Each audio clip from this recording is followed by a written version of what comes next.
My wife told me I didn't belong in her family photos and that I had to stay at a hotel while they visited. So I quietly canceled the lease in my name, cut the power, and handed her the eviction notice during their visit. I always knew Emily's parents didn't like me. They never said it directly. They were too polite for that. But the message was always there, tucked into every backhanded compliment and every tight smile. Her mom once told me, "You're very practical." Emily always dreamed of someone more ambitious. Her dad preferred phrases like, "You're a steady guy, a safe choice. Stability matters." You learn to translate those things over time. When they came to visit, the air in our apartment shifted. Emily would get tense, like she was trying to shrink herself into the version of her they approved of. And I adapted. I cooked, cleaned, stepped out of conversations when her dad wanted her undivided attention. But I never, not once, imagined I'd be asked to leave my own home. It happened on a Thursday. I'd just gotten off work, still in my office clothes, loosening my tie at the door. Emily was in the kitchen, rearranging dishes in the cabinets like she was preparing for a royal inspection. She looked stressed, really stressed. "Everything okay?" I asked. She wouldn't look at me. "My parents are coming this weekend for an early family Christmas thing," she said. Her voice was tight, controlled, practiced. "All right," I said. "Want me to pick up anything? Wine? Snacks?" She froze, hands gripping the edge of the counter. Then she said the sentence that made something in me go still. "You need to stay at a hotel? You don't belong in our family photos." I genuinely thought I misheard her. "What?" She turned to me, eyes already braced for a fight that I wasn't giving her. "They want the photos to be just us," she said. "My parents, me, my sister, the nieces. You know, family. They'll feel uncomfortable if you're here. They don't want you in the pictures. Uncomfortable. Not unsafe.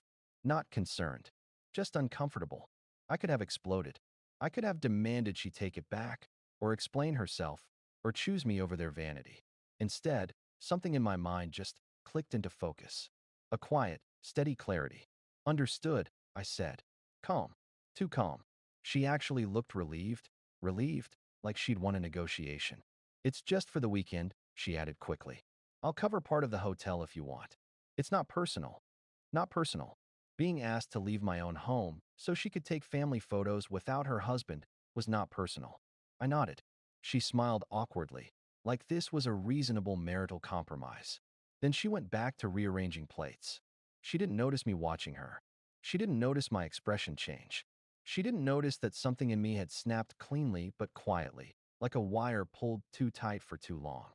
And she definitely didn't notice when I picked up my phone, stepped onto the balcony, and called our landlord. Because she had forgotten one crucial thing. The lease was in my name. Only my name. I handled the rent. I handled the utilities. I handled the paperwork. Emily always said she didn't want to deal with boring stuff. So I dealt with it. And now, that boring stuff was about to become very relevant. The landlord picked up on the second ring. "Hi, it's Daniel." "Yes, I'd like to terminate the lease effective the end of the week." "Yes, I understand the penalties." "Yes, I'm sure." I stood there as the city wind brushed past me, feeling nothing and everything at the same time. I wasn't planning revenge. I wasn't planning theatrics. I was just done. Done being an accessory in my own marriage. Done being treated like a placeholder. Done being told I didn't belong. Victories in life are rarely loud. They often sound like a quiet, steady click, the sound of a door unlocked from the inside. 3 days later, the weekend arrived. So did her parents. And so did the moment everything she took for granted collapsed around her. Emily's parents arrived Saturday morning. All bright smiles and passive-aggressive warmth. I wasn't there, obviously. I had packed my essentials the night before and checked into a small business hotel across town. But I didn't leave out of obedience. I left because I didn't need to witness what was coming. Utilities run on an automated cycle, and I timed the shut-off perfectly. In the lease, power deactivates, internet cancels, water suspends. Everything woven neatly into the machinery of paperwork she never cared about. Around noon, I got my first hint that the weekend wasn't going as she hoped. My phone buzzed. "Emily, baby, did you forget to pay the power bill? We have no electricity." I didn't answer. 10 minutes later. "Emily, are you there? We're trying to take photos, but nothing is working. The lights, the outlets, everything is dead. The internet too. WTF is going on?" Another message. Her mom. This one was sent accidentally to me instead of Emily. God bless the universe. I told you marrying him was a mistake. He can't handle basic responsibilities. Right. Sure. I spent an hour reading a book, letting the silence do the work. Around 1:30 p.m., my phone exploded. Emily, Daniel, you need to call the landlord right now. They said the power was shut off because the account was closed. What does that mean? Then, why aren't you answering? Then, my parents think this is my fault. Can you please call me? No, Emily. I really couldn't. At 2:40 p.m., an email came through from the landlord confirming that he had handed her the printed, legally required lease termination notice. A minute later, Emily, what did you do? Why is the lease canceled? Why would you do this while my family is here? Are you trying to humiliate me? I finally replied. 7 words. You told me I don't belong in your family. It wasn't spiteful, wasn't cruel, just the truth, placed gently in her hands. She read it instantly. The scene, notification popped up, and then 10 seconds later. Emily, that's not what I meant, and you know it. But I did know it. For years, I'd been treated like a background extra in her life. Someone to be tolerated, not included. And she'd gotten comfortable believing I would always swallow it. That I'd always stay. That I'd always compensate for her family's disdain with patience. That I'd never draw a line. But when you push someone out of their own home, literally, you lose the right to be surprised when they walk out the door. By 5 p.m., her dad tried calling me. Twice. Then he sent a text. You need to fix this immediately. This is disrespectful. I didn't reply. He followed up. You owe us an apology for ruining our visit. I laughed, alone in my hotel room. A real, genuine laugh. The audacity was almost admirable. What I did do was forward all messages to a new folder called Future Legal. You never know when you'll need receipts. Around 6:30 p.m., the messages shifted tone. Her mom. Emily is crying. We can't sit in the dark. The kids are upset. Why would you do this to your own wife? I wasn't her villain. I wasn't her savior. I was simply the man she told to leave. And I listened. At 7:14 p.m., Emily sent a final message. Come home. Please. We'll talk. I shouldn't have said that. Just come back and fix this. I almost felt bad. Almost. But empathy is not the same as self-sacrifice. I typed one last response. I'll come by tomorrow to collect the rest of my things. After that, the apartment is yours until the lease ends, 3 days from now. No emojis. No anger. No sadness. Just clarity. 3 days. Then she'd have to move. I put the phone on silent, set it face down, and went to sleep. And for the first time in years, I didn't dream of her.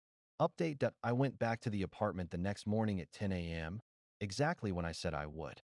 If I've learned anything from this entire mess, it's that clarity and consistency are the only real armor you get when someone's been taking you for granted for years. When I pulled into the lot, her parents' SUV was still there. I expected yelling. I expected theatrics. I expected her dad to storm out and try to intimidate me like he always did. What I didn't expect was silence. The apartment door was cracked open, and when I pushed it, the smell of cold food and stale air hit me. The kind of scent that tells you people slept uncomfortably and spoke very little. Emily was on the couch, wrapped in a blanket, eyes red. She didn't stand. Her parents were at the dining table whispering in low, urgent tones. Her sister was pacing, phone in hand, trying to get a signal without Wi-Fi. Everyone looked smaller. The way people look when they've been stripped of their version of reality. When they finally noticed me, her dad straightened like he was about to deliver a lecture, but then he saw my expression. Calm, detached, entirely uninterested. He swallowed whatever speech he had prepared. Daniel, he said, forcing authority into his voice. We need to talk. We don't, I said. I moved past him and into the bedroom. Emily didn't follow, but I could hear her breathing hitch. A tiny, fragile sound, like something folding in on itself. I packed quickly. Laptop, clothes, books, the watch my grandfather left me. A few framed photos I'd already emotionally divorced myself from months ago. As I zipped the suitcase, Emily finally appeared at the doorframe. Can we just talk? She whispered. Her voice wasn't angry, wasn't even defensive, just broken. We talked, I said. You told me where I stand in your life. That's not what I meant, she said, wiping her cheek. I didn't think. That's the problem. I cut in. You didn't think. You didn't consider how it would feel. Because you assumed I'd bend. like always. She looked down at her hands. Her dad, clearly annoyed that the emotional angle wasn't working, stepped in. "Look," he said sharply. "This whole situation is ridiculous. You embarrassed our family. You need to undo this." I turned to him. "It was never my job to protect your pride." His jaw clenched. Her mom gasped like I'd cursed in church. I walked past them toward the kitchen, grabbed the folder with the remaining mail in my name, and headed for the door. That's when I heard screaming. Not anger. Panic. "They're cutting the water next," her sister shouted from the window. "It says service will end today." Her dad spun on me. "You can't do this," he barked. "I didn't do anything," I said. "The lease is ending. Utilities end with it. You're leaving us in a home with no power, no water, no internet." "Correct," I said calmly. "Because I won't pay for a life I'm no longer part of." Emily started crying again. Not loud, not performative. Real tears. The kind that come when the consequences finally arrive after years of avoiding them. "Where am I supposed to go?" she whispered. "Anywhere you want," I said. "You're free." Her dad reached for her shoulder, but she shrugged him off. For the first time ever, she didn't want him speaking for her. She looked at me with a kind of raw honesty she'd never shown before. "You really don't want to fix this?" she asked. I took a breath, not to soften the blow, but to be sure I wasn't speaking from anger or ego. "No," I said. "I don't want a marriage where I'm only a husband when it's convenient." She closed her eyes like the sentence physically hurt. I walked out, and for a moment, I expected someone to follow me. Her dad, her mom, someone. But no one did, because underneath all their noise, they finally understood something. I was the only adult in that marriage, and I had stopped carrying all of them. I got in my car, drove away, didn't look back. That afternoon, the landlord confirmed that her family packed up and left the apartment. They didn't say goodbye, didn't ask for more time. They left the keys on the counter. 3 years of my life turned into a quiet exit and a blinking voicemail light. And somehow, that felt more honest than the last year of our marriage had ever been. Final update. Her parents left that night in stunned silence. Nobody said goodbye. Nobody comforted her. They just walked past her, heads low, eyes avoiding mine, as if they finally realized the damage they'd helped cause. She stayed on the couch, wrapped in a blanket, staring at the dark apartment like it was a crime scene. In a way, it was. The next morning, I came by with a police escort to collect the last of my things. She stood in the kitchen, makeup smeared, hair a mess, looking smaller than I'd ever seen her. "Can we talk?" she asked, voice barely above a whisper. I didn't answer right away. I picked up the last box, a few tools, some documents, and walked toward the door. She stepped into my path. "I didn't mean what I said," she murmured. "About the hotel, the photos. I was just stressed. They pushed me. You know that." "I know," I said. "But you let them." Her eyes filled again. "Please, I can fix this." "Maybe," I replied. "But I'm not staying to find out." It was the simplest truth I'd ever spoken. I left her standing there, shaking, unsure whether to be angry or heartbroken. The officer held the door open for me. I walked out without looking back. A week later, I heard through a mutual friend that she moved back in with her parents. They told everyone I overreacted. They left out the part where they treated me like an outsider in my own home. They left out the part where she agreed. As for me, I found a small studio across town. Quiet, clean, no drama, no whispered insults, no staged family photos where I was the inconvenience. I've been sleeping better than I have in years. Sometimes peace isn't something you find. It's something you create by walking away from people who refuse to see you as part of their world. And I'm okay with that, because I finally learned something. If someone thinks you don't belong, you don't argue. You leave, and you build a life where you do.